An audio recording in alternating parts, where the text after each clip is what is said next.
and Caitlyn together.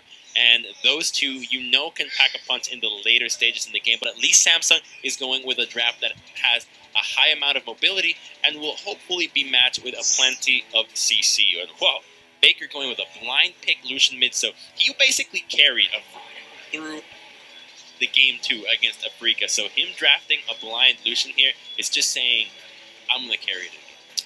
Yeah, it's really cool to see, especially after his star performance on that Cassiopeia up against Afrika. I mean, it was kind of Afrika not playing their best at League of Legends, but he looked fantastic on that. He looked like the Faker of old, the one that would always carry the games, visiting every lane and getting everybody ahead, especially himself with all the kills he picked up. So, cool to see him on a carry champ.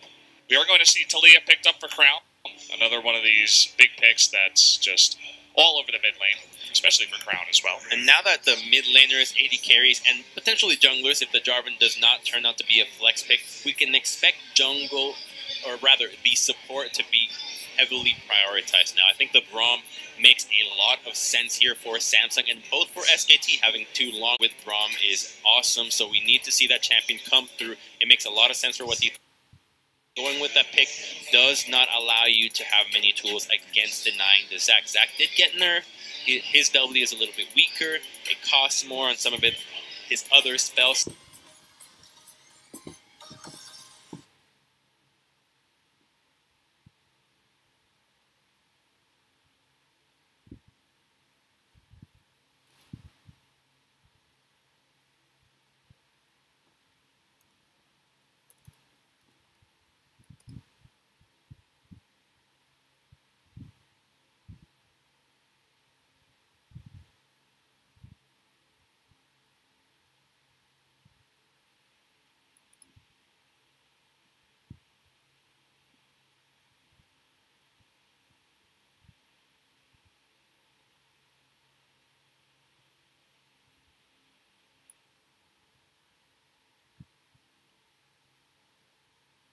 The wall. And then Tristana's synergy with Braum is awesome, so we need to see that champion come through. It makes a lot of sense for what he going with that pick does not allow you to have many tools against denying the Zac. Zac did get nerfed. His W is a little bit weaker. It costs more on some of his other spells, so the champion is not quite so powerful in the early game, but still is incredibly potent in starting team fights and appealing for the double AD carry lineup that SKT have drafted so far. Yeah, the Maokai being banned out here. Another one of these picks that we saw, especially coming into 7:15, coming in, and Trundle himself also going to be taken off the field. So targeting Kive a bit, a couple of top lane bans, just giving some credit to that jungle Jarvan for Haru. And this is really interesting to see because the Trundle we saw in the Afrika matchup was used against the Cho'Gath, and it's a great answer to the tanks and also to the Zac. If Zac jumps in, we've seen a million times AD carries hit that blob and he seemingly absorbs all the bullets and nothing happens to him, so the Trundle allows him to actually go down, but by removing him, Samsung respond with the Cho'Gath themselves. But is it worth perhaps a Braum? Even though it hasn't been one of Wolf's favorite picks, it likely can be taken still here, even though it's not one of his most played, just because of the simplicity that it comes through. But Alistar still remains, and that's going to be the pick for him. He's just been so stellar on this pick, making it work, and you have a solid lineup for SKT with 2 range AD carries and what appears to be an AP cannon top, which we criticize that of Marin a whole lot, but I gotta say, this is actually the one time where in the composition it makes some sense, because you have it engaged from the sides, you need an AP source, and it is going to be a great lane into the Cho.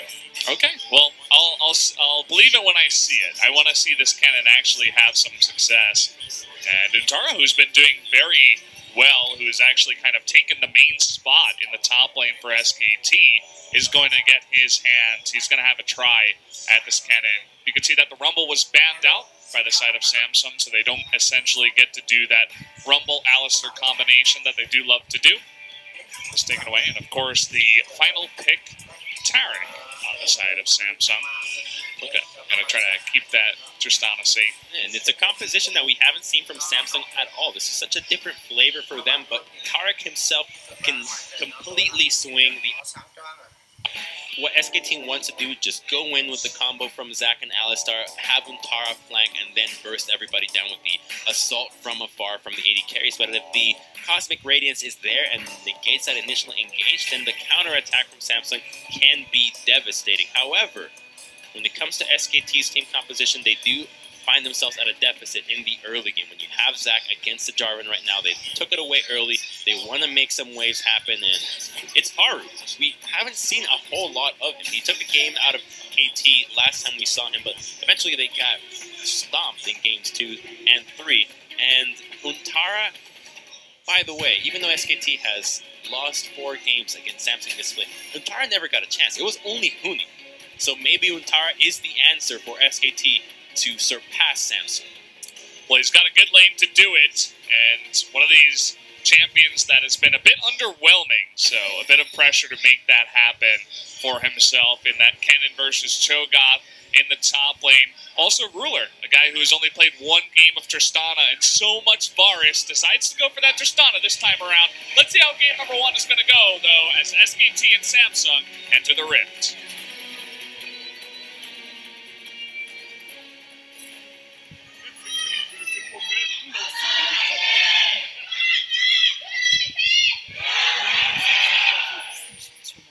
The fans are out in force tonight, as this is a huge playoff game for both of these teams. So much on the line. Samsung, we are going to have a pause, guys, unfortunately, but Samsung better than KT in order to get into Worlds off of just points. And SKT, they want to do as good as possible to potentially win off points here if they do not just straight up win LCK Summer.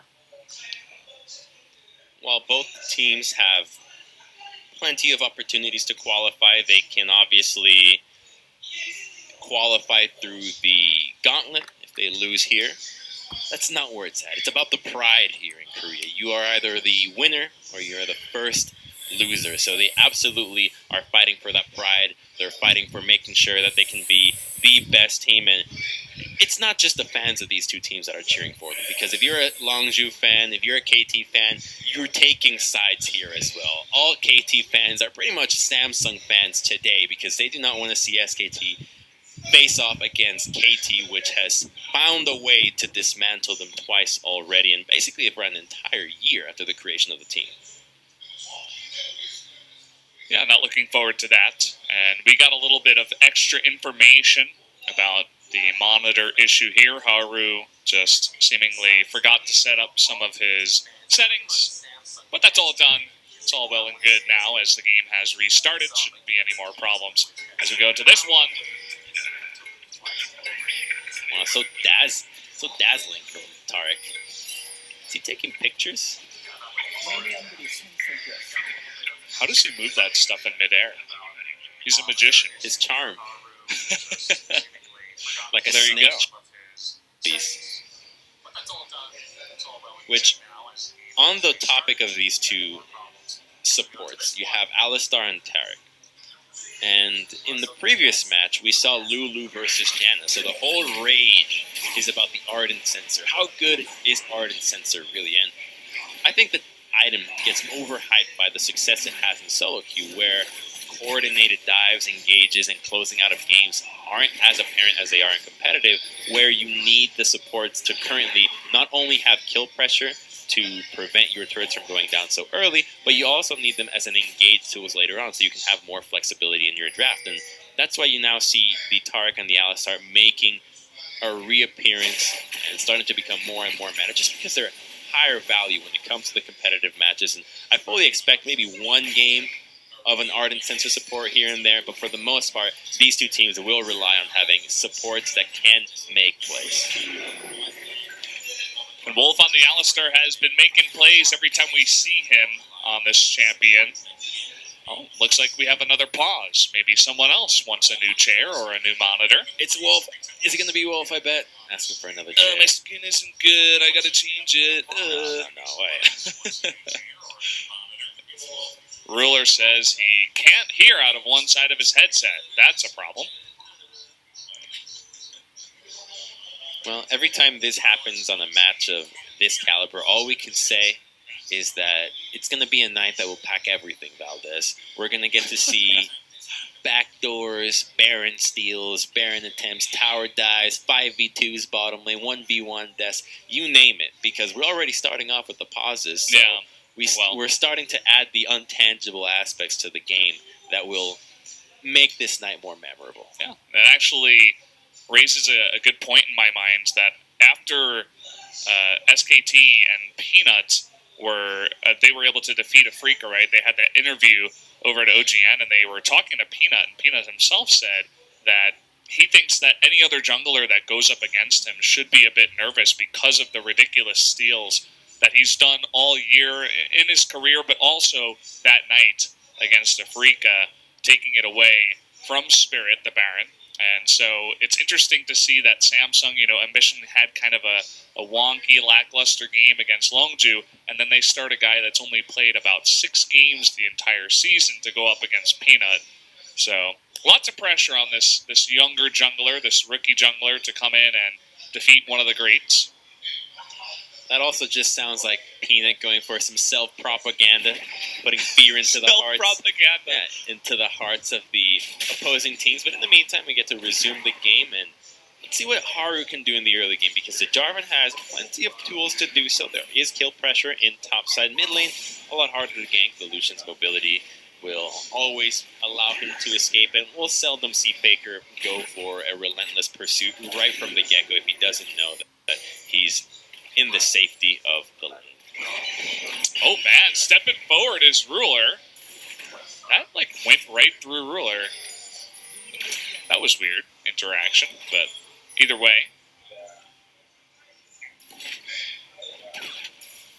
Doesn't matter if the trade was won, that's all that it falls under. And one of the reasons why Tristana is so obnoxious these days is that you always have to respect her last hitting. At no point can you actually take your eyes off of Tristana, because her explosive shot will just kill the minion, so you always have to be moving around the lane. Any other AD carry, you don't care if they're last hitting. You're mostly looking at their positioning towards yourself. If they're looking for trading auto attacks or sacrificing CS to look for an engage, or utilizing their spells. Whereas Tristana, not only does she have those elements in her kit, to always step away from the creep wave, otherwise she's just going to harass you. And it adds another element, another dimension to the laning phase that a lot of teams might not be prepared to deal with. And then we see her become a higher priority because of her late game antics, where we see the 80% crit mauling down individual players that get caught off guard, as well as the safety of her kit.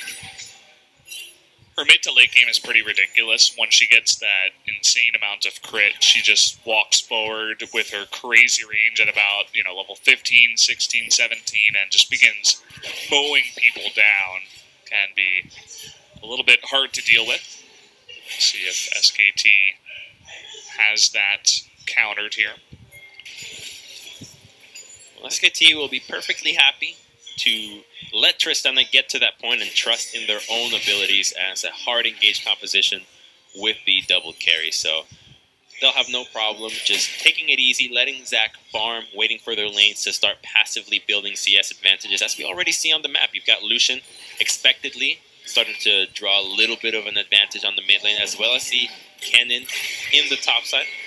And as long as they can get out of the laning phase relatively well, they'll be fine, because when it comes at late game, you know that the double AD carries are going to have an easy time mowing down the tanks, because you're going to be able to build the Mortal Reminders, as well as the Lord Dominic's completed armor penetration item to try to take down that choke. See a bit of trading back and forth here between Ruler and Bang. It just looks like Ruler and CoreJJ, they just want to push the lane as fast as possible and try to deal with this very hard to deal with Caitlyn and Alistar lane.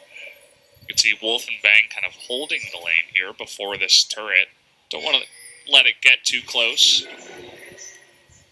Well, they're just happy farming. Already they have a 9 CS gold lead.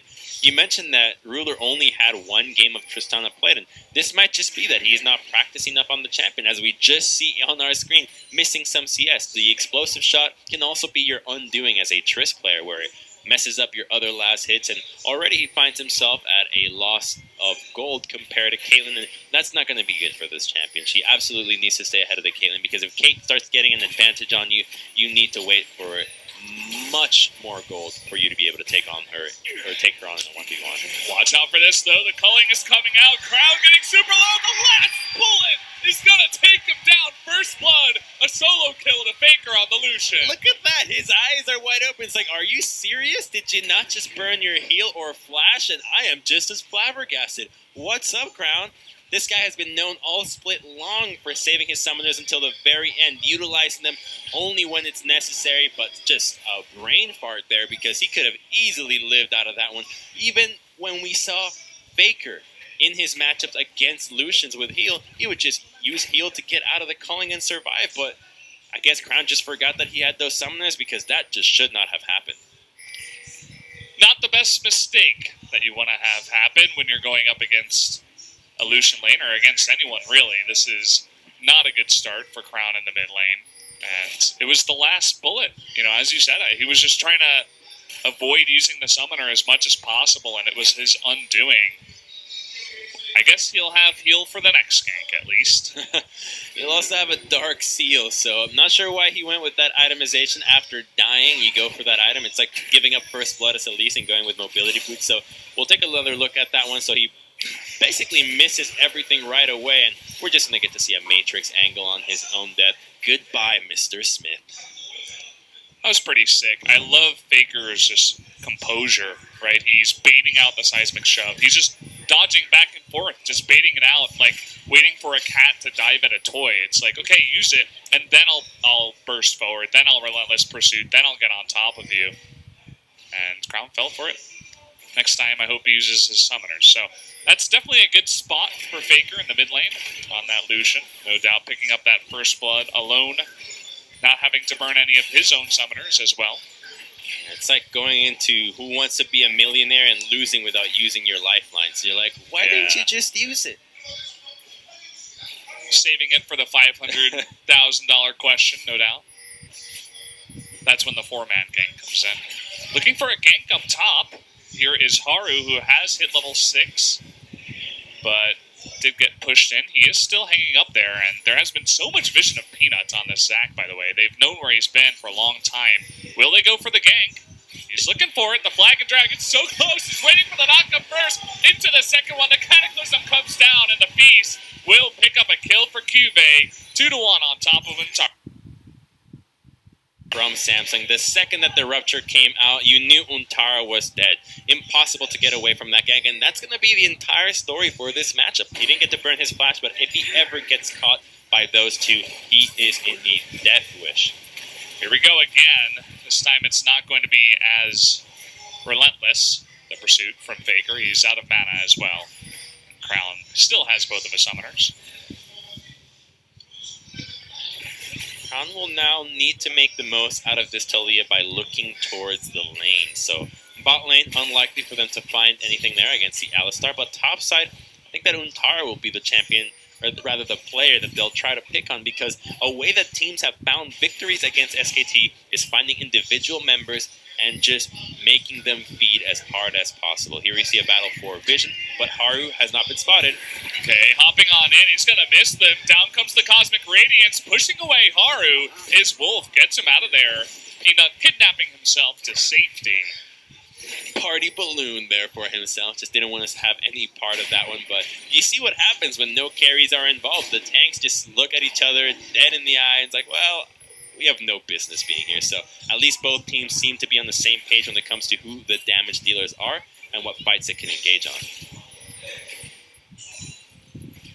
Faker with this lead is making it harder for Crown to stay in lane, let alone push the lane and try to influence the other lanes on the map.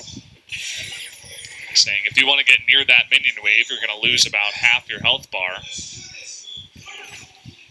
And his itemization is sick, because not only does it help him dodge out against Taliyah's spells with the high mobility of the early Zerker Greaves, but you also get to dodge out of Jarvan with a lot more ease,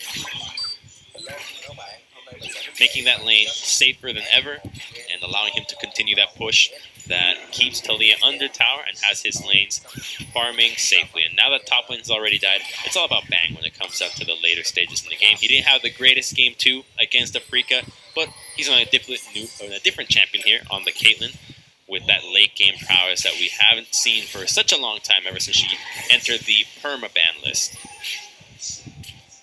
Yeah, I'm sure these guys still know how to play it, and you can see Bang's doing okay so far with his lead. We are going to have the Infernal Drake being soloed down by Peanut. Loves to go for these solo dragons. And Faker just, once again, very calmly sidestepping all of the CC from that Taliyah. Bang and Wolf making their way over. And Ruler and Cortez, they're just a little bit too late. Not even going to use the smite here. Caitlyn picks that one up. TP is going to be used. Wolf burning his ultimate, saying, okay, I'll just get out of this one. And that will be a pretty much free Infernal Drake going over to SKT. Yeah, the Infernal Drake will have infinitely more value than in other compositions. When you have double AD carries and then an AP cannon top, that's going to sting. And the use of teleport there from Samsung is the first sign of real worry. I guess Crown's solo death was the first major one, but this one, as a team, what a bizarre call. The Dragon's already been taken. There was no setup to go for that fight whatsoever. You know that Zac can go over the wall, that the Caitlyn can also go over the wall, that they don't have any angle into this fight, so they commit. Has to be some sort of disjoint when it comes to the bottom lane and the top side, because now the top laner has advantage in the teleport with Kennen, and that just means that SKT can set up a dive on the bottom side, and we see pings going onto the bottom side of the map. So this dual lane might be in some danger if SKT decide to attack there. Already thinking about setting it up. They have 2 wards in position there. See if they can set up some kind of dive. Samsung has one nice control ward in the river, but needs to get a little bit more vision around the area. See, Peanut was making his way up towards top, but at the end of the day, Kive just went back home, and Peanut returned as well. See if he can just pick up some buffs and go for somewhere else. Haven't seen Faker get hit by one of these seismic shoves yet, as in fact now he's pushing into Taliyah in the mid lane. When it comes into the lane, I don't see Lucian getting hit by one of those, considering how far Crown was missing them. I think that with the itemization that Faker's also going for, it's going to be way too difficult for him. And that's just not their job. Their job is simply to wave clear and make sure that they can keep each other accountable for their position. And that will enable the possibility of a dive into the bottom side of the map. Now, if SKT want to pull that off, their first step needs to be getting rid of vision into the bottom side of the river. So right now, it fully belongs to Samsung with 5 wards littered all over. And we get to see Wolf go for a shallow ward. And even though we did see the teleport advantage happen and the ward of the control being cleared right now from Wolf, just because of the motto that SKT signed up for when they drafted this composition, I think that they're not going to pressure for it. It's too difficult to go for it right now. They could look for it if Samsung wasn't so adverse or efficient at getting this vision down to protect themselves, so they have no need for it. They got an Infernal Dragon, and even though the gold is even, their lanes are passively winning in pressure, and they'll be a-okay with having Caitlyn Lucian in the late game. We're getting another spot of trivia as they bait out some more spells from Crown, but on average, SKT destroyed 2. Okay, disappeared. Never mind. You guys got time to read it. And Faker pushing down mid once again, using that calling very early, just trying to push out Crown, but here comes Haru from the right side. You can see Faker already dodging up towards the north. There's just no business for Haru in the mid lane. I'm so surprised to see them not attempt another kill onto Untara. He showcased to be the easiest champion to kill already with how effective that gank was, and never again did we see a revisit into the lane. All day long, but an easy dive could have happened into the Kennen. So Samsung just seemingly fine with playing it passively, but this will not be in their benefit because now we get to see a second Infernal spawning, and if SKT continue to have their way with these lanes with a passive early game, they're going to start amassing significant damage advantages when it comes to those stacking dragons. Yeah, they'll definitely be looking towards that objective, as Untara has just been allowed to farm up top. You see, finally, Haru was looking to make his way up here. Puts down a control ward, but Untara was just warding the Rift Herald. Much as Samsung had a lot of vision around the bottom side of the river, this time SKT has 3 control wards up towards the top, including a green one on top of that Rift Herald. So they know exactly the potential for Samsung to go for that. They have the Feast with the Cho'Gath up top. They do want to make a play there.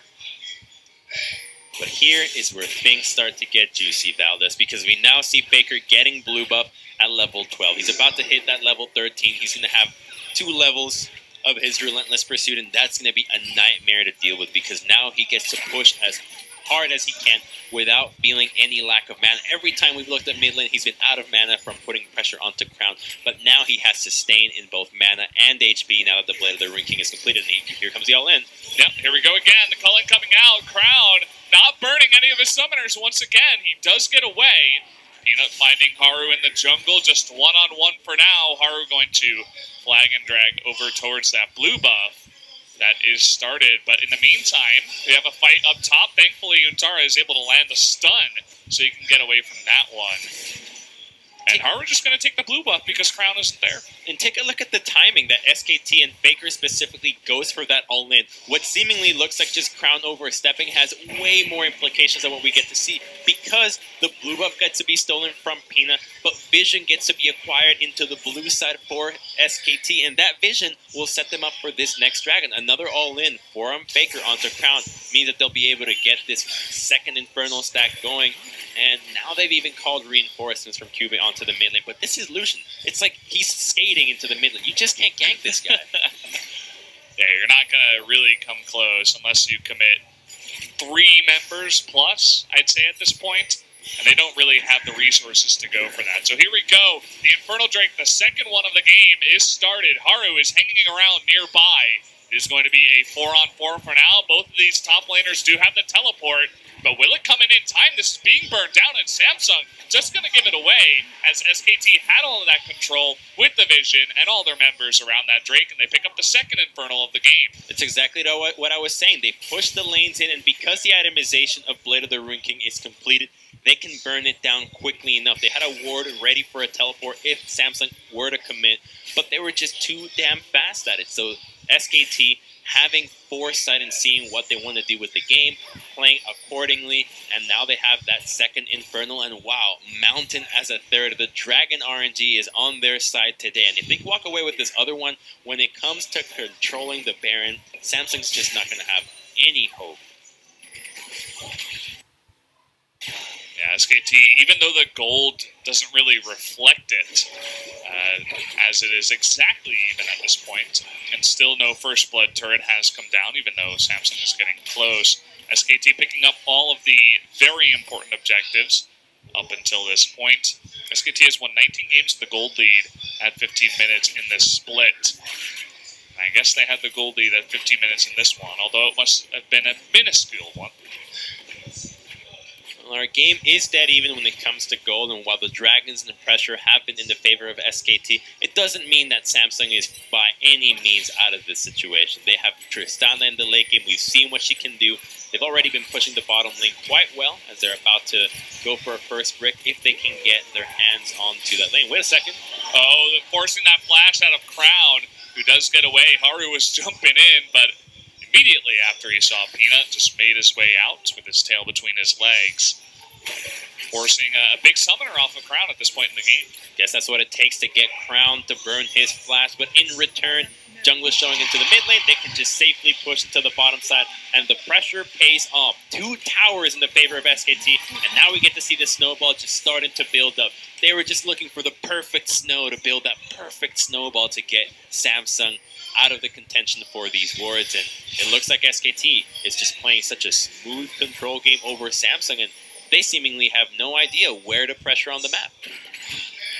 Hey, you gotta wait until the Infernal Drakes come in so that the snow melts just a little bit, so it's not super powdery. It's more of this icy, hard snow that you can whack your friends in the face with.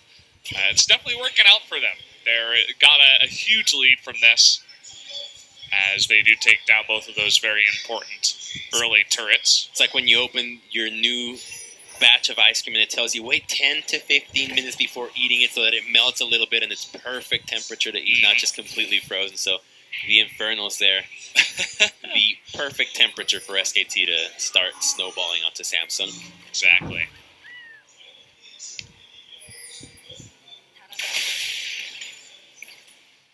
Well, after that, they have just sent their bottom lane duo into the mid lane to begin pushing. Already, Caitlyn with that 2-item spike, the Infinity Edge, and the Static Shiv. Tristana still working on the Infinity Edge, which is extremely important at this point in time. So, would love to take a look at the gold at this point between the different 80 carries and see exactly how far ahead Bang is at this point, because it looks like a lot. At least in the levels, they're still the same, but now SKT has the advantage and pressure, and they're using it towards the Baron side of the map. With Faker being on the side lanes, he loves to do this on the Cassiopeia. Obviously, it's meta to have your dual lane swap into the mid lane after a while, but an engage onto Crown, and he just got crit. Oh man, this 1v1 all the time, it just brings down Crown essentially alone. Peanut coming in for just the cleanup, and it's been basically the Faker show against Crown the entire time, really setting the tone for this entire series. Dear Lord, and there is a Knight's Vow already onto him, and in the 2v2, they don't stand a chance in this situation. And as you say, it's the Faker show. It was the Faker show in Game 2 of Africa SKT. Some would say that Faker got robbed of the MVP. I would side with them because he was doing so much work, and once again, almost single-handedly just exerting as much pressure onto Samsung as a hydraulic press, and they have no answer to him. Who's going to lane against Faker? You need 2 men at this point. Yeah. I mean, keep in mind that Samsung, they saw the Lucian be picked up, and then they were like, okay, we can have Crown lane to Leah into this. He should be fine. And perhaps on paper he should be, but not today. Not with the playoff buff that it seems Faker has received. So we're going to take another look at the 1v1. It's just Crown being burst down, very close to the turret. Peanut just comes in, uses one ability, and takes the kill. It's a playoff buff, but this has to be some sort of debuff onto Crown because he overstepped before the minion wave even hit. So another one that gave up first blood against Faker, and he's just not having the greatest game of his life. Remember the series against, I believe it was Jin Air, where Samsung ended up prioritizing the Orianna over pretty much everything because it was so important that Crown got a good matchup, and it feels like this just might be the case, that Crown needs to get on one of these important picks for him to start thriving in. And then we look at the Cassiopeia ban. Could it be that Crown's current pick of comfort is Cassiopeia? SKT scouted out properly, bans it out, and now Crown is left with something that he's just not in a comfort zone. That could very well be the situation that we see ourselves in, and it draws the opinion that maybe Cassiopeia and Lucian might become heavily contested picks for the rest of the series. Would have to agree with those kind of thoughts, and it's definitely pretty cool to see Faker stepping it up. I also want to point out how he gets his scanner, as he always does, but it's like even more oppressive. Hold that thought, Crown is being poked down. Okay, looks like he's going to be okay, but on the Lucian, who gets the double shot at the and just with how fast he is, with all those items that speed him up, he can take out all these wards so easily, and he's gotten a ton of vision up in the top side taken away. Ruler is recalling all alone. Will he get out in time? It looks like he will, just barely, before Untaro is able to spot him. Finally, somebody from Samsung taking an objective, saving themselves from the perfect game. So the bottom turret is still available for them to take with Cho'Gath put.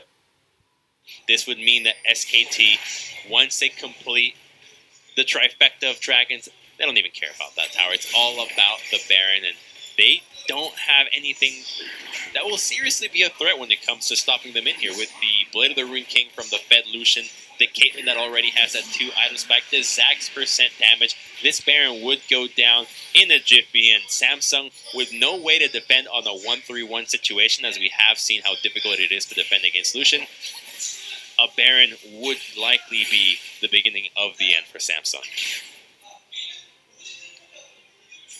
When we took a look at the gold a little bit earlier on, just the difference in gold between the players on both sides, Faker was about 2.6k ahead of Crown, and Bang was about 1,000 ahead of Ruler. And if you take a look at the gold lead right now, that all of the gold lead that SKT has just put onto those two players.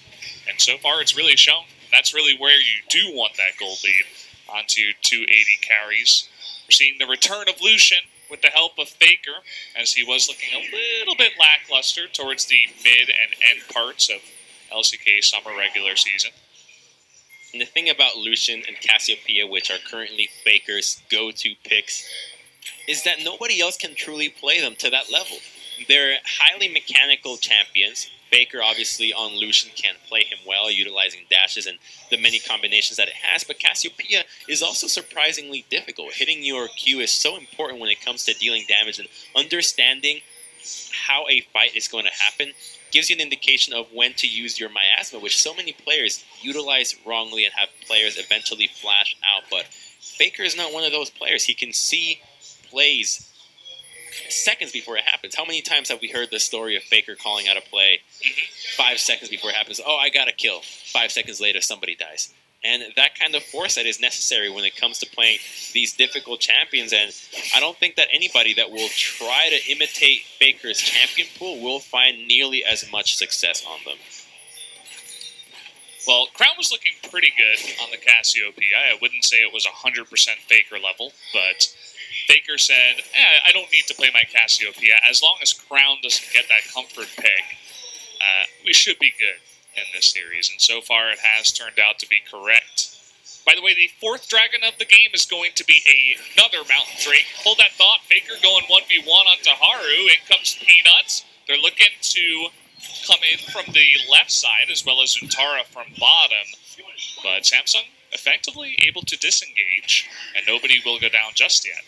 But chunking the jungler is going to be a pretext for what we're about to see. If this happens again, and Haru is truly forced to recall, then that would be the cue for SKT to start the Baron. And you can see how worried Haru was in this situation. He went back to throw a flag to make sure that everything was safe, to know that SKT had recalled so that he could have his own timing, just because of how quickly SKT can take down the Baron themselves. So Samsung has to be on high guard when it comes to defending this Baron, and unfortunately for them, they don't have a single ward in their own red side, so they need to start getting vision up there pronto, otherwise they will lose that objective. Yeah, we see CoreJJ attempting to put down some vision, but so far failing, as it is all SKT's land over on this right side. The red buff is about to spawn too. That would be a nice cheeky pickup for Bang if he can get it over the wall. Doesn't look like that will happen though. Just setting down his traps. Almost steals it. It's close enough. Samsung really needs to step up their vision game, and this has to be Ruler and Crown also helping out with control wards. None of them have any in their inventory or even placed, which is not doing them any good. They need to get control back of this map, otherwise they'll find themselves doing what we see them right now, grouping up together to find a way to get vision. And while it's good and all to clear out the wards, it means that you spread yourself out, or you don't have the opportunity to spread yourself out rather and get farm on your side lanes, which does build the gold lead further for SKT. I mean, look at Samsung trying to start a fight in the mid side, but SKT in perfect position. They got that 1-3-1 going on. Faker in the top side saying, I dare someone to come up and try to 1v1 me. Looks like Crown is going to be that one. And here we go again. The 1v1 begins and the culling comes out and the flash is in, but it's not enough. Faker with another solo kill onto Crown. He's just too much on this champion right now. And in none of those kills, Faker even has to burn any summoners. He has been stomping Crown. It's not even close. With almost 100 CS, solo kills left, right, and center, this matchup could not have been more one-sided, and Lucian has to be banned for the rest of the series because I just don't see what Crown is going to do against him anymore. It seems like a mental block at this point. The flag was used for Haru. He's going to have to flash for this one, but they go for the counter engage. They get Ruler in the back. There's the stun. The Cosmic Radiance does come down, but the rest of them are going to be in bad position, and a couple of them do get taken out. Nice disengage and pull off of that Baron to get a couple more kills. And they should rely on Wolf here to just push Haru out, as the Baron is going to go down. They might even get Haru here as he's playing a little bit too close. He gets extremely close. There's the culling, and Faker will get another kill on his Lucian. Just taking names with the culling. My God, he's got everybody on the hit list. Who else is going to be next for Faker to take down? And SKT just playing some beautiful League of Legends, utilizing their champions, the pressure, the mistakes that Samsung is providing for them, and never letting go. Here we go. Another look at the fight. As soon as Zac jumps in, you know what the plan is, and sure, Kennen gets knocked back, but it's already a 4v5. They don't stand a chance against this. Cosmic Radiance is not going to do anything for them when you don't have your Talia, when it's only Tristana dealing DPS. And the cleanup was easy enough for them as SKT is running away with this game. 100% the story when everybody watches the replay or even just watching this one as we have been going. It's Faker versus Crown. 4-0-2 versus the 0-3-0. He's going to have to step it up, Crown, if he wants to actually have a chance against Faker, who has already taken his name in game number 1 of a best.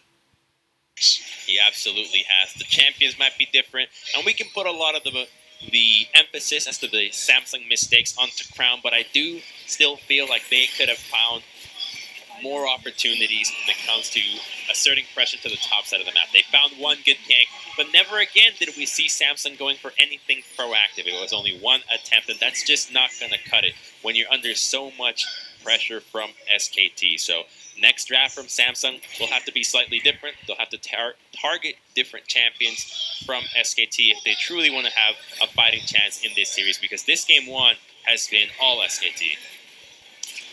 I'm looking forward to seeing what Faker can do, as he is extremely fed at this point. The Phantom Dancer going 1v1 onto Ruler. No, it's a 3-shot. Goodbye, Tristana. You're not going to be the one who takes him out. You're going to need the rest of your team to do it, but they're not even going to have time. 10,000 gold ahead, 2 inhibitors go down. They might even push for the game. GG go next. This one's all done. Holy. Wow, the crits, yeah. Triple crit onto the Tristana. They thought they could get him with the stun. And another engage here, just to clean up the double kidnap. Because why not? To add insult to injury into one of the most one-sided weak games we've seen. Picking up the Penta, I think it was. Perhaps? No, it doesn't look like it. Just the Quadra. There's the GG. SKT with a smash over Samsung in game number 1. Oh my God, that was just a landslide of a game, and undoubtedly Faker, just so much MVP out of this one. Completely carried the hell out of this game, and Samsung has to be left dumbfounded because their preparation, if they thought this was how well prepared they had to be, they are sorely mistaken, because it seems like SKT, and Wolf specifically, the rest of the lineup, they can talk the talk, but can they walk the walk? And the answer is they can run it. They can do anything they want with it, because this match was so one-sided. That's one of the most one-sided mid-lane versus mid-lane matchups we've seen in a while. I mean, that was the kind of thing you go in solo queue and you're like, well, can we get a report on this guy? Like, what's going on? Like, he must be trolling. And obviously, he is feeling the pressure. Everybody on his team is coming over and trying to get his morale up because, guys, we could have potentially 4 more games. The series is not over. And we've seen this happen before, and players come back from it. But he really needs to get his mindset together because he's not looking good right now. They need to pick him up, so it's good that the team is helping him out. But the benefit for him is that those are not mistakes that happen just out of nowhere. They weren't random little itty mistakes that can happen. A complete off game for Crown, and those are typically the games that you have an easier time shaking off. Forget about it, move on to the next one, and hey, you get to go onto the blue side this time as well as Samsung. So the draft can change, the pick order, they can put Crown on a better matchup into the mid lane. In the meantime, we'll look at where it all started.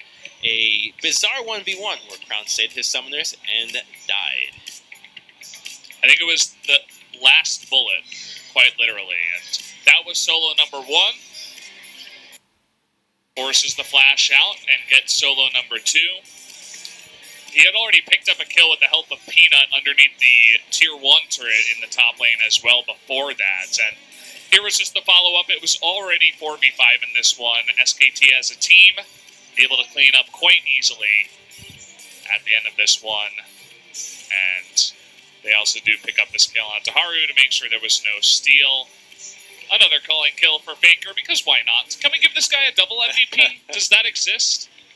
Oh, I actually looked at this and Watch so this. He Watch doesn't even this. hit. It's 2 autos. One, two, three. Like the Q doesn't even connect. Yeah. So it's literally just the W popping, and then the second after the relentless pursuit. Someone got Faker's GAT because he was coming out, and this was even more hilarious. Underneath the pool, taking out 2 members as he dies, almost from the grave. And the results, extremely one-sided. There was 1 tower and 2 kills that went over to the side of Samsung. This graph is pretty obvious. I mean, Faker got fed from the beginning, and he ran away with it. This is scary for the rest of the world, because if this really is SKT coming back and saying, hey, this is our true form, you gotta be shaking in the knees, man. This is, as an individual, for Faker to be playing like this, it's a lot to handle. Because are you going to drop a Lucian ban? That ban is basically like a waste of a ban. It's like today's pocket picks with who he's Aurelion. So do you really drop that ban? Nobody else is actually playing this as well to this level, and it doesn't affect anything. And do you ban not only Lucian, but Cassiopeia? Lots of questions to be answered. Jump into our first commercial break before we go into game number 2 of Samsung versus SKT. Don't go anywhere. We'll be right back.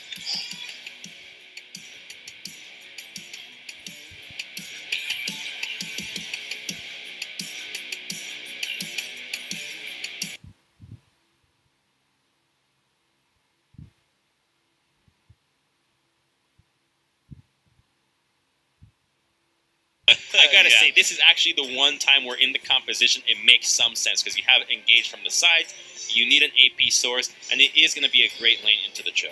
Okay, well, I'll believe it when I see it. What SKT wants to do, just go in with the combo from Zac and Alistar, have Untara flank, and then burst everybody down with the assault from afar from the 80. Last time we saw him, but eventually they got stomped in games 2 and 3. So maybe Untara is the answer for SKT to surpass Samsung. Cho'Gath in the top lane. Also Ruler, a guy who has only played 1 game of Tristan. Getting an advantage on you, you need to wait for much more gold for you to be able to take on her, or take her on in a 1v1. Watch out for this, though. The culling is coming out. Crown getting super low. The last bullet is going to take him down. First blood. A solo kill to Faker on the Lucian. Look at that. His eyes are wide open. It's like, are you serious? Did you not just burn your heal or flash? And I am just as flabbergasted. For the gank.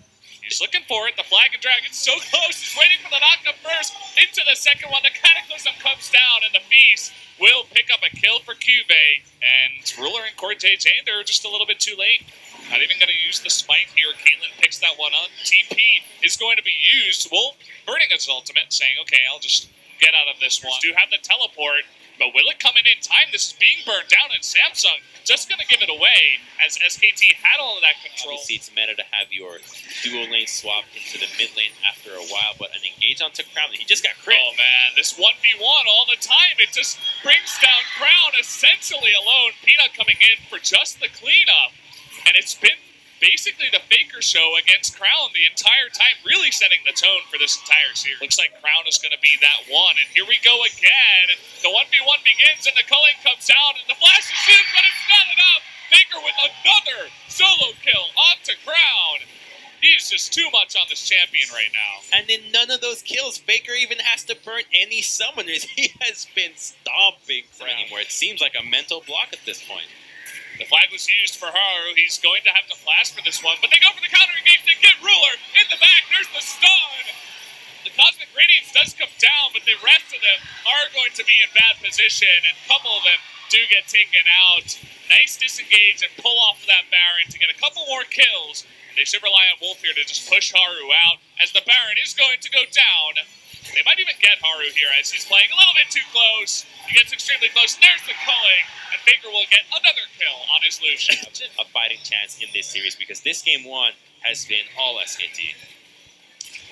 I'm looking forward to seeing what Faker can do as he is extremely fed at this point. The Phantom Dancer going 1v1 onto Ruler. No, it's a 3-shot. Oh. Goodbye, Tristana. You're not going to be the one who takes him out. You're going to need the rest of your team to do it, but they're not even going to have time. 10,000 gold ahead, 2 inhibitors go down. They might even push for the game. GG go next. This one's all done. Holy. Wow, the crits, yeah. Triple crit onto the Tristan. They thought they could get him with the stun. And another engage here just to clean up the double kidnap. Because why not? To add insult to injury into one of the most one-sided league games we've seen. Picking up the Penta. I think it was. Perhaps? No, it doesn't look like it. Just the Quadra. There's the GG. SKT with a smash over Samsung in game number 1. Oh my god, that was just a landslide of a game. And one-sided mid lane versus mid lane matchups we've seen in a while. What's going on? Like, he must be trolling. And obviously, he is feeling the pressure. Everybody on his team is coming over and trying to get his morale up because, guys, we could have potentially 4 more games. The series is not over. Got fed from the beginning, and he ran away with it. this is scary for the rest of the world, because if this really is SKT coming back,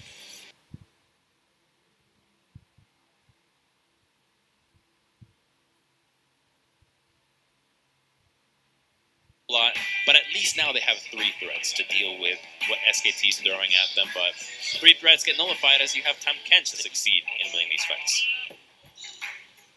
Yeah, Wolf looked less than excited as he was forced onto that defensive Tam Kench pressure as they went onto the lanes and find themselves yielding an advantage. Solo queue games are not that great, so what can we expect out of SKT, the best team in the world? Can they actually do it in the bot lane? The next series. A little bit of a tussle in the jungle, but I think it might be too far-fetched, but I'm still going to go ahead and risk this statement that I think that they're going to...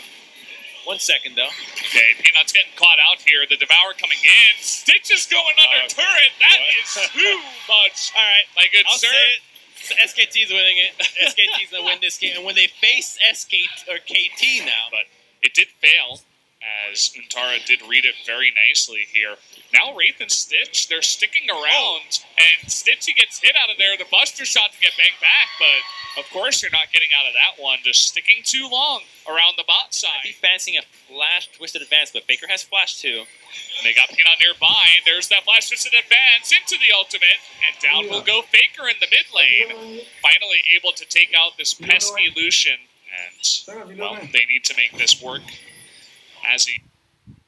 Looks like an Abyssal Voyage in. Máy gì để đâu có điện được em bảo này có lấy máy nữa không? The flash comes in with the Rend. Đi lấy nhá. All by himself, somewhere out on the map, is looking to make a stun happen. Actually getting him pretty low with the ignite. Will he actually go down? No. The heal is going to come in, and it will save Peanut's lanes. Just yet, so SKT will continue to split push on the side lanes. Try to get advantages that way, but if fight happens... Fate's call, it's going to go on to the Alistair, not exactly the best target. Bang is going to be engaged on Peanut all by himself with only the damage of Faker. Faker against 2, can he do it? Cube all alone will go down, but so will Faker. And so it's going to be a 1-for-1 for just now, but now it looks like SKT with a bit more damage. Nice re-engage there from Wraith. He gets the stun, but it's not enough. Bang, he's too protected. Untara, he's doing too much in the front line. That's going to be a couple more, and in comes the Abyssal Voyage. Ambition's all alone, he can't survive. Wolf, he wants the kill.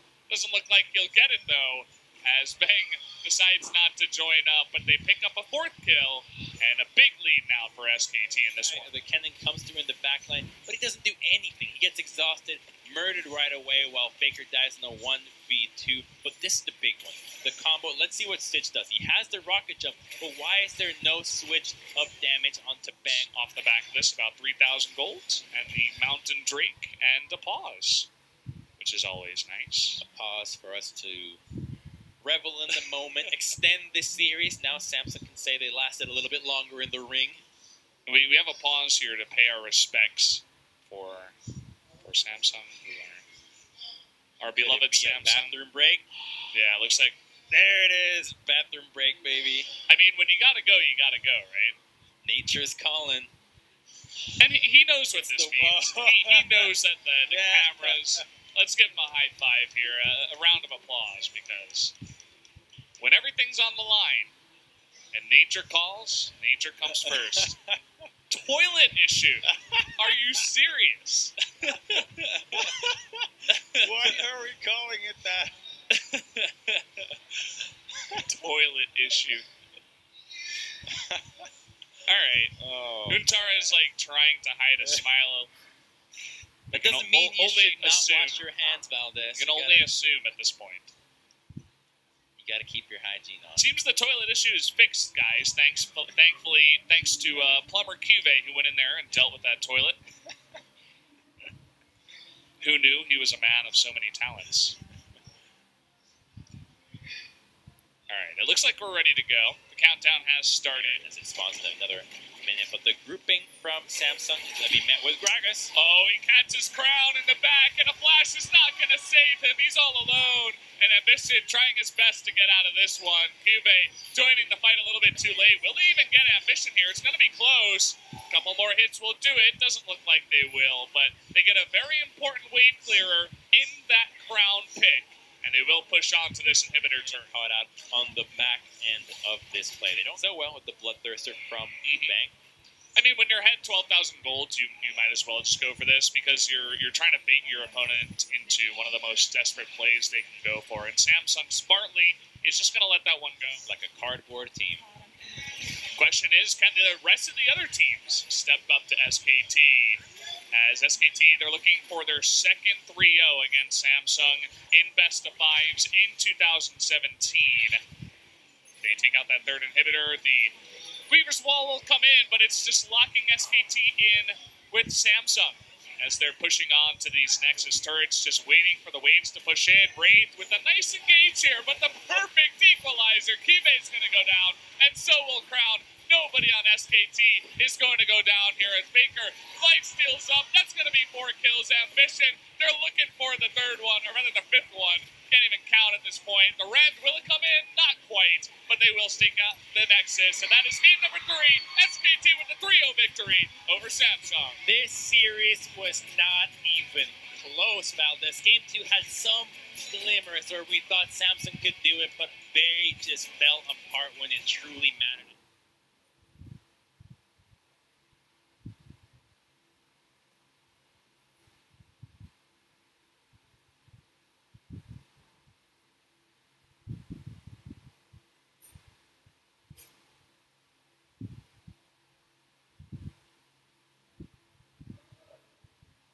Tristana and the Orianna, you can truly jump them. No way!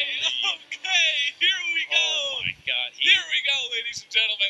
With Fizz into Orianna, you know this matchup, he can just not, but there's no wave clear on the side of SKT. They did prioritize this champion in their 2 wins against the Rocks Tigers. It was not Janair, as I mentioned earlier. See if he earlier. can carry on an even harder champion on the Fizz up against Orianna in the mid lane. For the late game scaling where they have the Alistar go in, you have multiple ball carries, individual targets, and you know there will be focusing Crown. You remove most of the damage threats immediately. You're securing Ocean Dragon for Samsung, and the tables have turned when it comes to these objectives. Fire for SK there, face check, and try to stop Samsung from starting any Baron opportunities, and instead they'll find themselves a fight in mid. Whoa, they're going super deep for Ruler, but Bang oversteps his boundaries. First blood at 21 minutes into the game.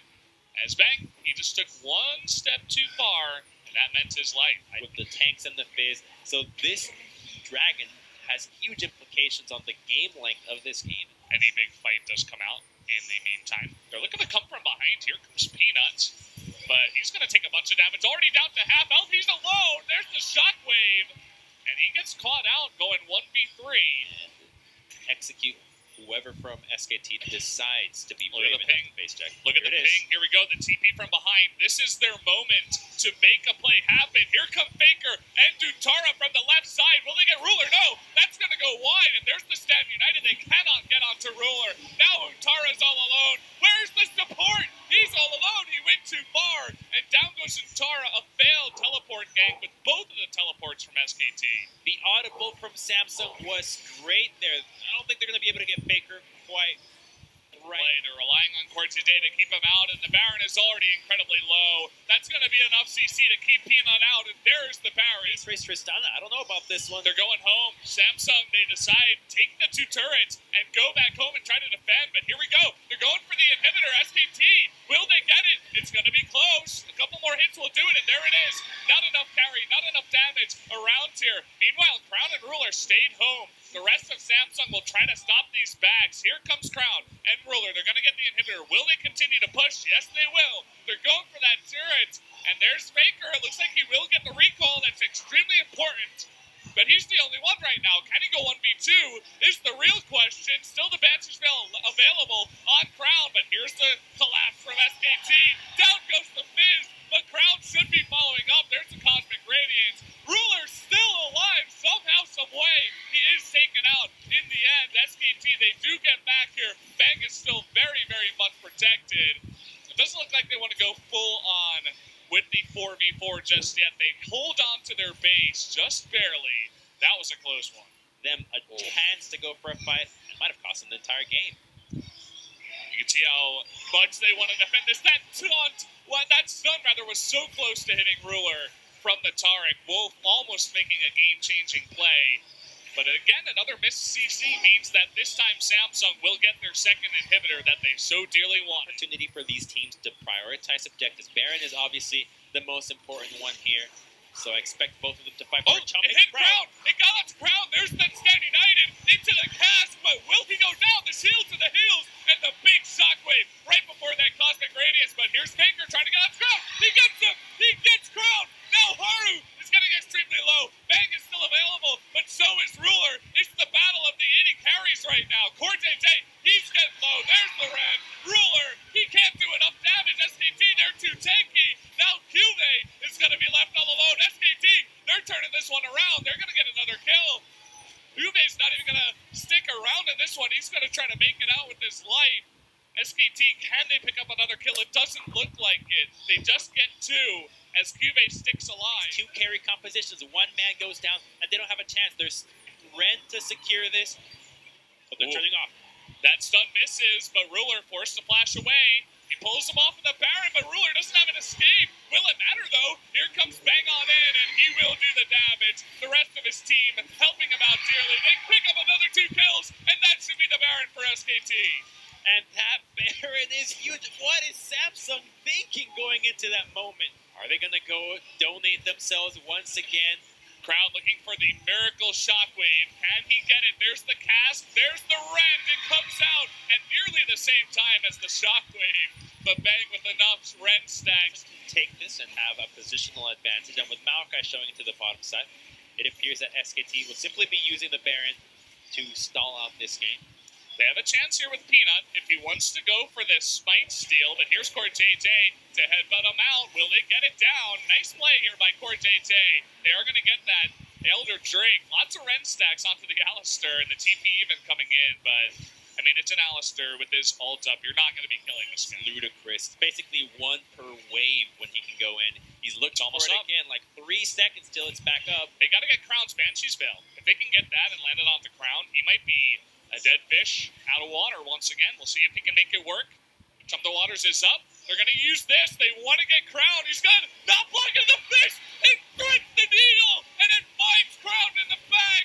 Can they get it? The shockwave is good, but Crown is getting low. They're still trying to get onto him. Down he goes. Bang all alone. He's going to be taking out the rest of this team.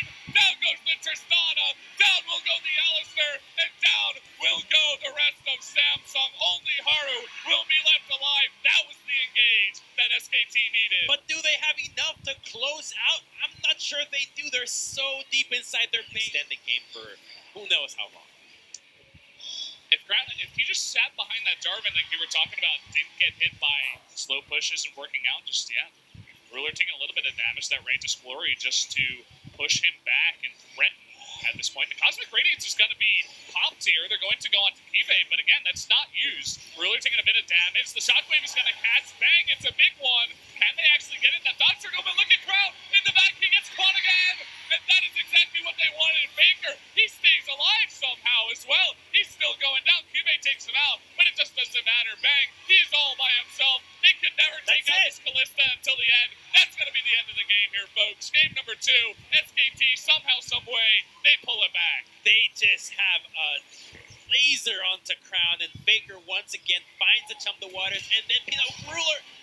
Oh, he's out of the fight, even if he's not dead. He can't go on a 1v4 right now, not with Bang still available. That's going to be the end of this Tristana, and the end of Sen, and potentially the end of this game. Somehow Kibe survives, but it just doesn't matter. Game number 2, as the Nexus falls, will be SKT. They fought with tooth and nail, and they succeeded. What an impressive display of mechanical skill from SKT, but Samsung drops the ball when it comes to protecting their composition. Their critical members were never alive. At no point the remaining 20 minutes of the game, and SKT finds themselves now at a 2-0 lead, and a demoralized Samsung that we just can't see how they're going to be able to bounce back from this mentally.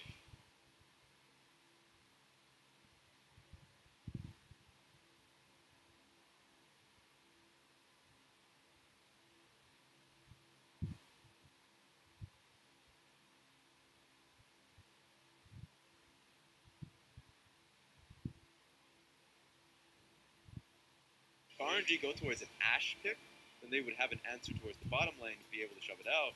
No! Yes! Alright, Rusty. Look at what you've annihilated, Raz.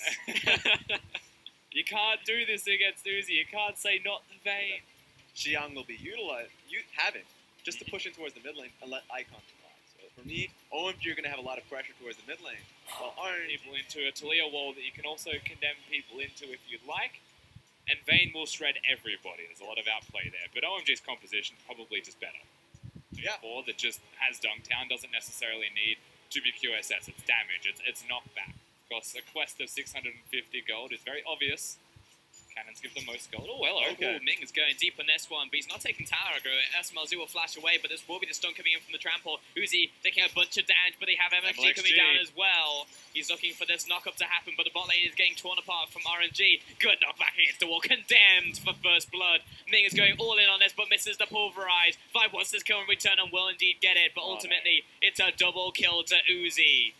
Confirmed out there with the final auto attack, and this could not be going worse with OMG. He's going to try. he was setting up for a gank as well.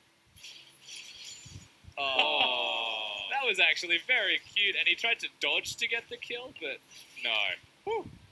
Unfortunately, whilst he did dodge, and we'll let it replay, something obviously has happened. No, Icon's having a moment. Why did we... Don't replay that. It feels bad. We didn't notice. MLXG though, he might just bide his time. He has wards to know exactly where the J4 is if he comes bottom, and if he's not here, well, he can hit a knock-up and go.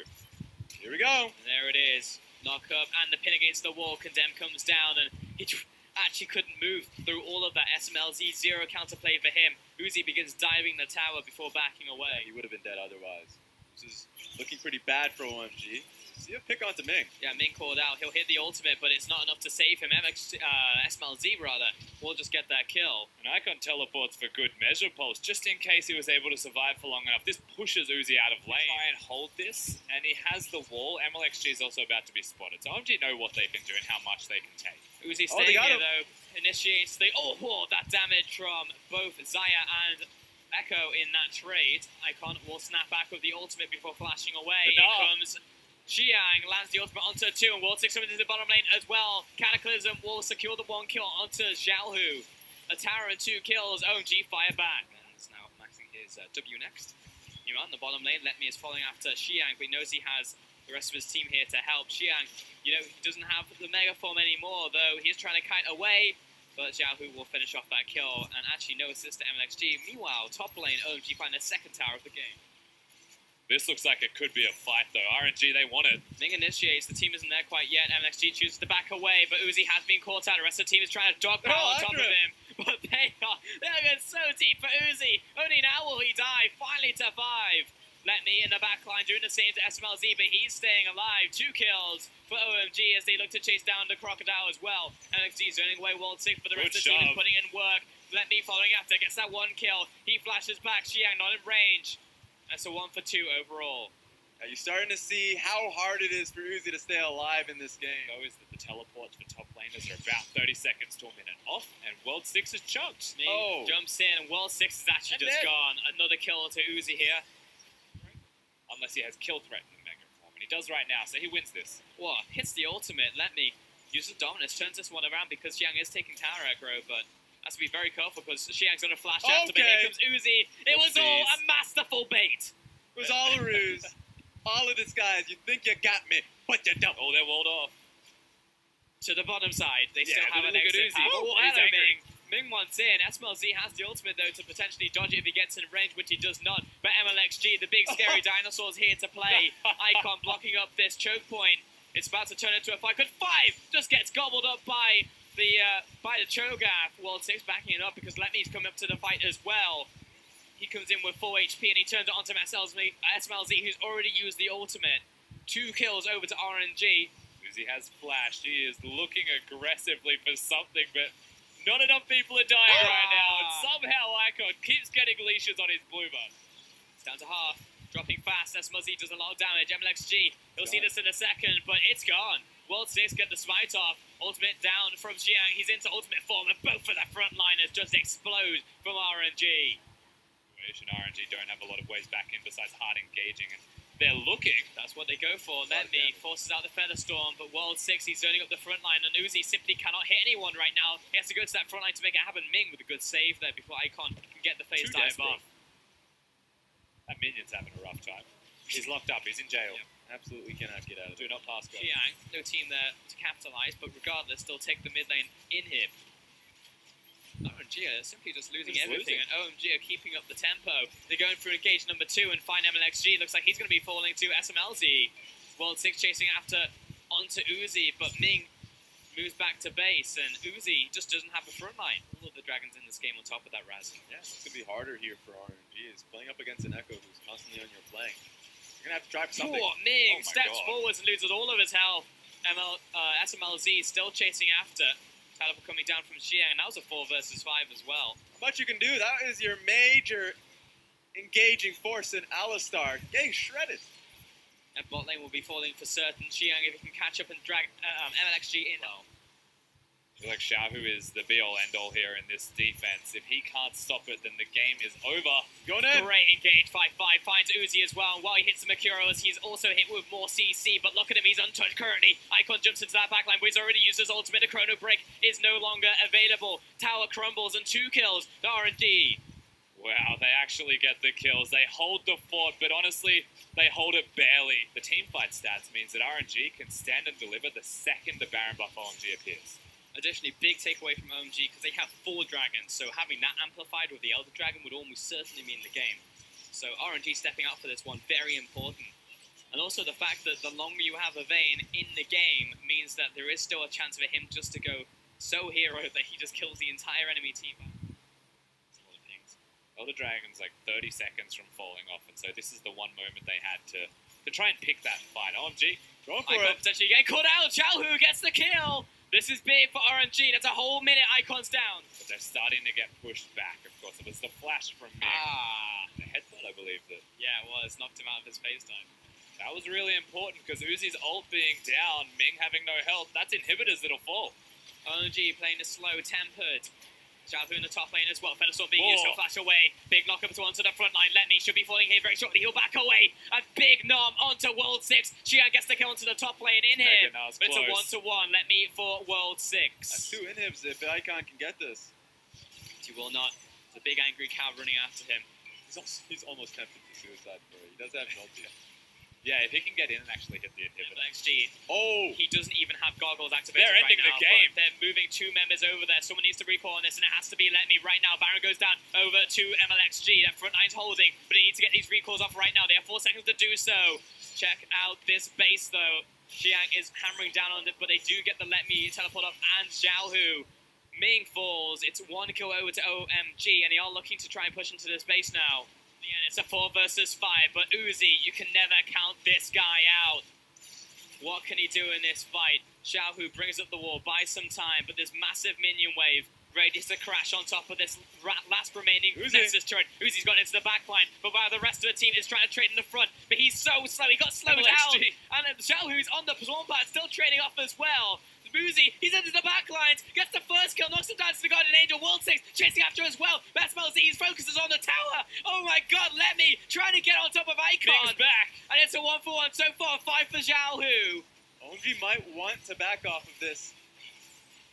I think they're going to have to. This is their last wave. They're circling like vultures. They see the game in their sights.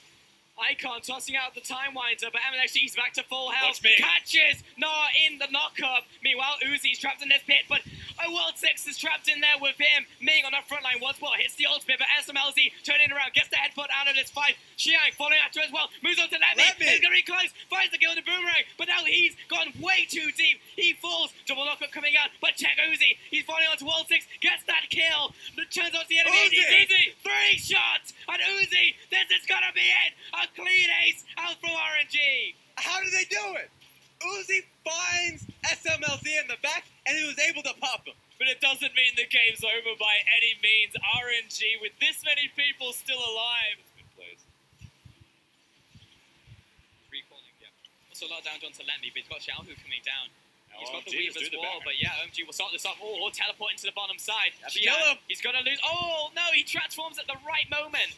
Keeps his Guardian Angel alive, and OMG turn it on, but Xiaohu really wants to drop this Nah, at least get something for it. Ming stepping up is very dangerous, because here comes the engagement. 5. Uzi, 3 versus 4. He's untouched currently, no one can get on top of him. The retreat now coming in from OMG. Nom comes down from MLXG, but it was not enough to finish off SMLZ. Uzi now trapped this pit, he'll flash away, but he's about to be slowed down. He kites to the edge of the parallel convergence, and in comes Let Me and Xiaohu. They eventually got their prize of the Nah, but it's a 1-for-2 trade, and the Baron to OMG in and try and end the game without minions. They're trying to bear down on top of RNG, but Lemmy takes so much damage. Dropped instantly into his Guardian Angel. Not a play right now for OMG, so try and take him as he comes back up. He tries to surprise SMLZ, but he's got the finger on the trigger finger. Xiaohu steps forward, but he's chased out by Icon. He'll snap back as Uzi finally falls. And OMG are lucky to pick up this win. It's the knockup. That can do it to 5-4-1. OMG, 52-minute slugfest. Take game 2. Seating back into your seat, and I mean World 6. This victory, the biggest part of it was the inhibitors that they constantly took. 82,000 damage. It did some work. Actually, what? He's been kiting back the entire...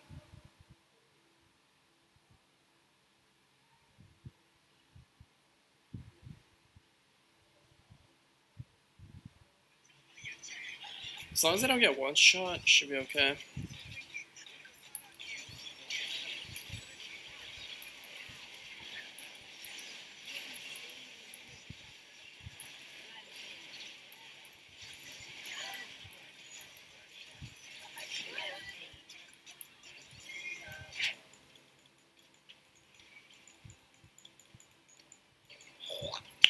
Here we go. Nice.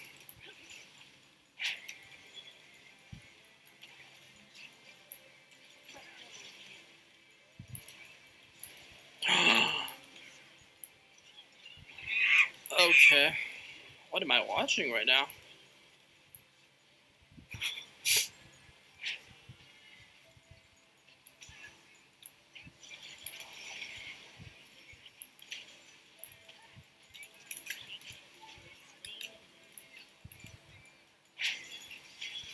Twitch is here. Oh wait.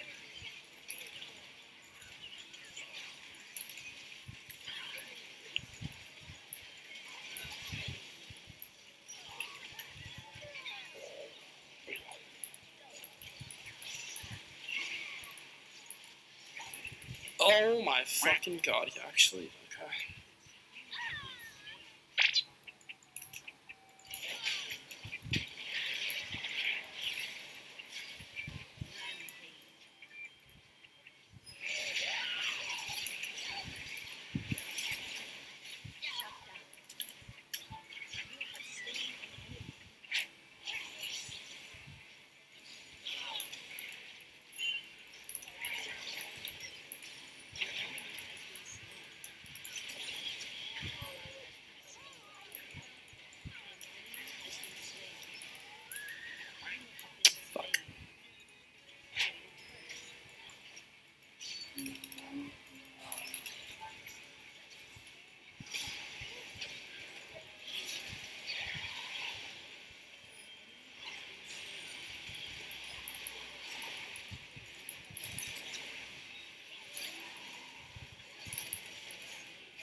Are you fucking okay? Jesus Christ, dude.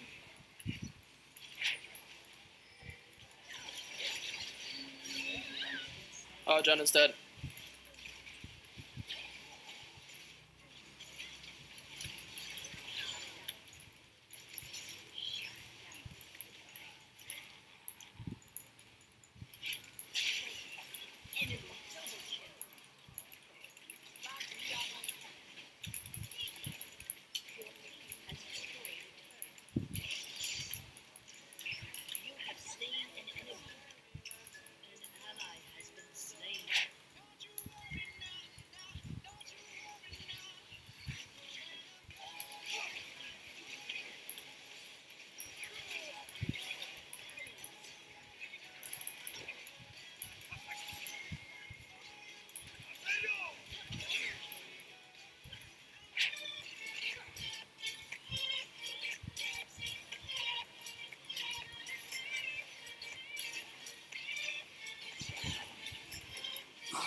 I'm dead.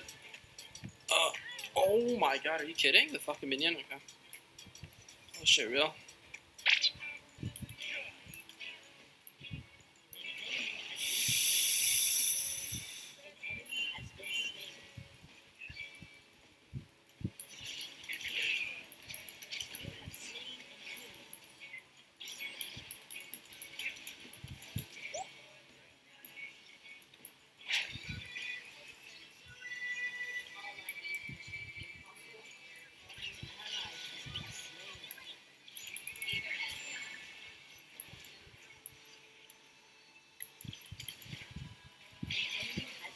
Nice. Where's top side?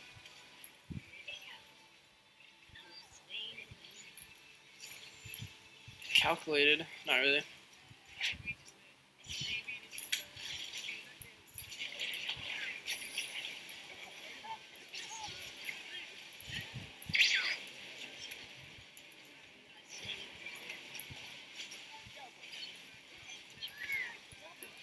Fuck. I want to cast that.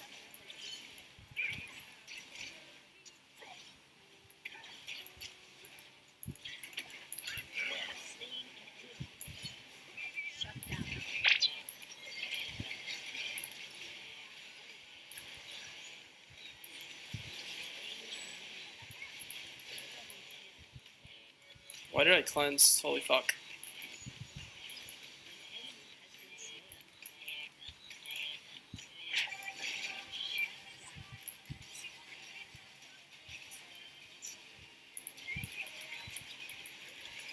Nope.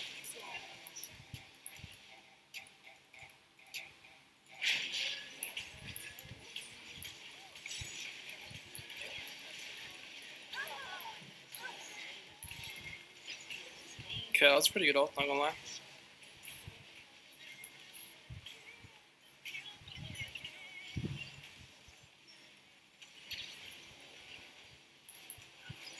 Multi's up.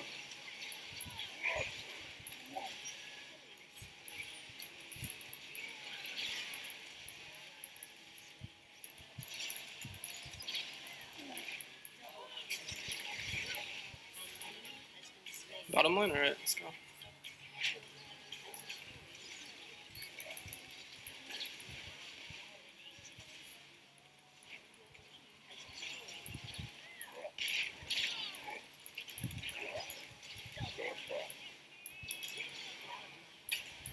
Had that kitty, dude. Holy shit, let's go. Okay, I didn't think you could actually end there.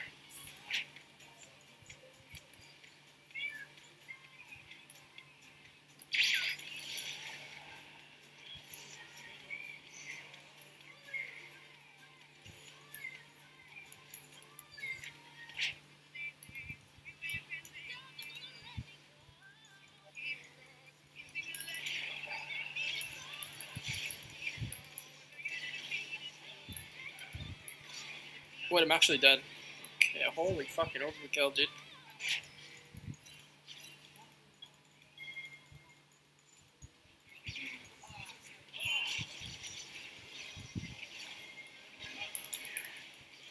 This looks really good for us, actually.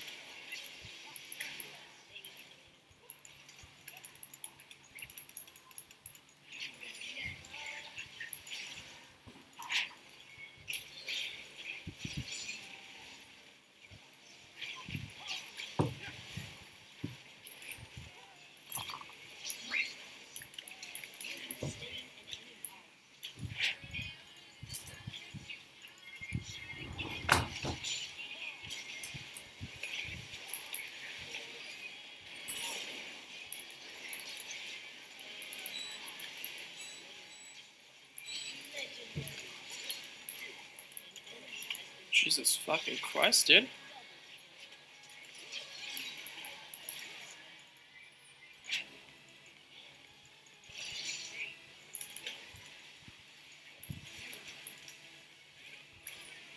The fuck?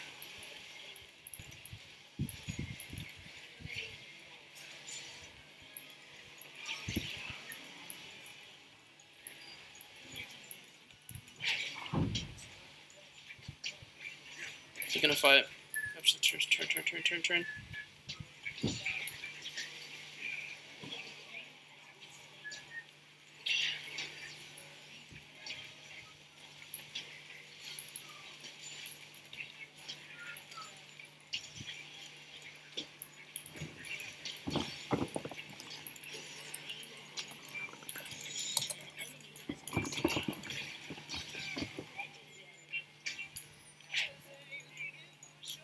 Okay, we could try to hard engage. Oh, kitty.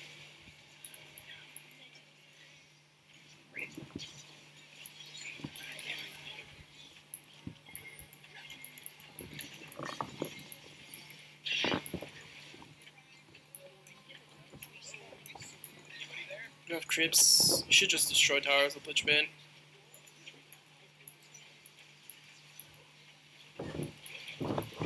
Okay, it's over. Come on. Holy fuck, we actually won.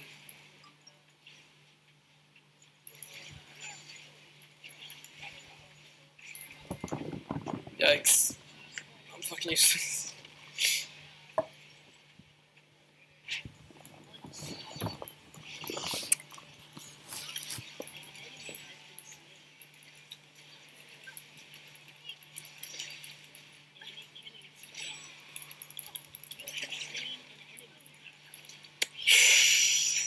Fuck me. What was... Why would he aim it down? Okay.